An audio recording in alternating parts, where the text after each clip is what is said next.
A flashing green light on your Xfinity cable box typically indicates a no signal or weak signal issue. This is usually due to a problem with your cable connection or the signal being received from Xfinity. It rarely signifies hardware failure.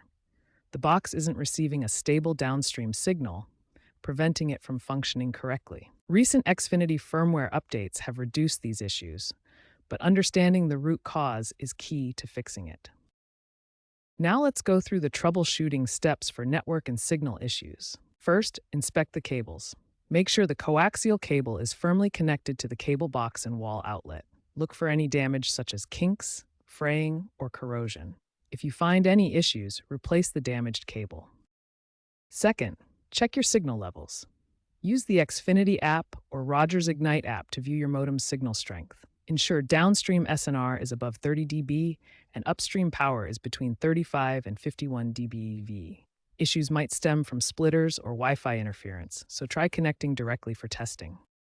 Third, perform a power cycle. Simply unplug the cable box for 10 seconds, then plug it back in. This soft reset often resolves temporary glitches. If the flashing continues after these steps, it could indicate a node outage or account problem. Check your modem status on the Xfinity website or contact support.